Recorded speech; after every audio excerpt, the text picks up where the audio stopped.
Hello guys, welcome to Python full stack course. In this training video, I will start with indentation and the comment. I will cover how the indentation is important in Python, how the indentation is parsed, and why there is a need of indentation. Then we'll talk about the comment. There is a single line, inline and multiline comment we will discuss in this video. So here myself, Professor Patil. Welcome to YouTube channel. If you first time visit this channel, then do subscribe and push the notification bell on so that you will get all the notification related to the Python course. So let us start with the indentation and the comment. In Python, the grouping of statements on indentation. Python uses the indentation to define the control and the loop constraint. This will contribute to the readability of the program. So it increases the readability of the program. When we start the indentation, there is a one tab or four space are required for the indentation. Let us start with the example. Let's say a function definition data is name of function,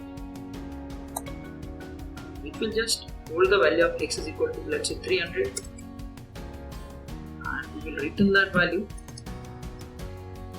So x is going to be written by the function and the function is over. Then on the next line we'll just write print and name of the function. It's a data.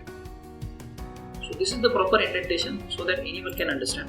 Function is start from the first line, and whenever the next line of the function is right, that time you have to either give one tab or four white spaces so that it can easily understand by the compiler.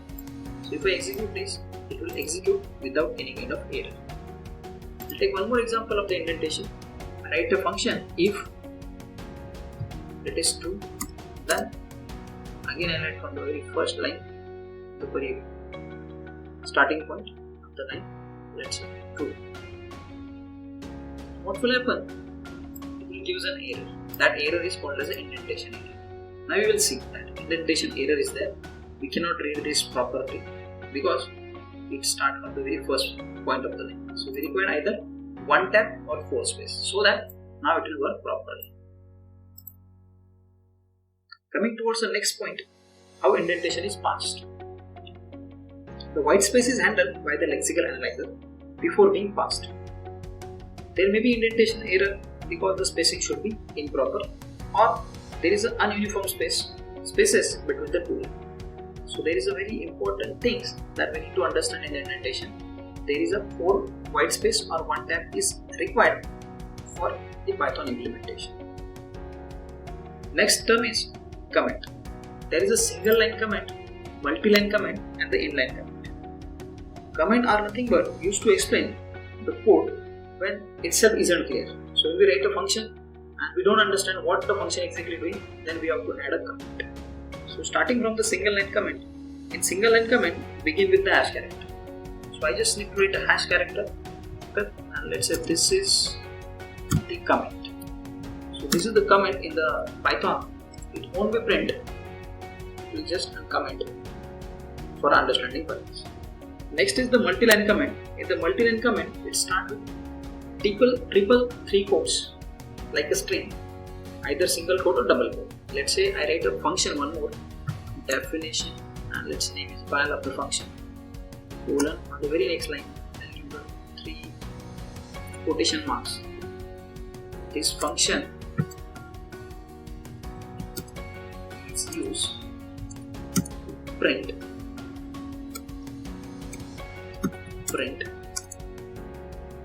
is used to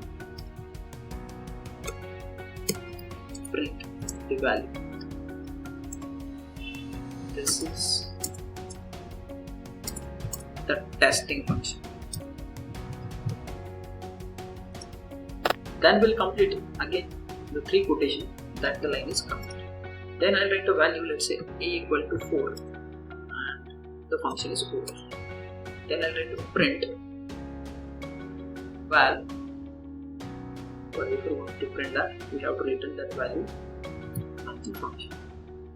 Return a. So in this way, we can write the multi-line comment.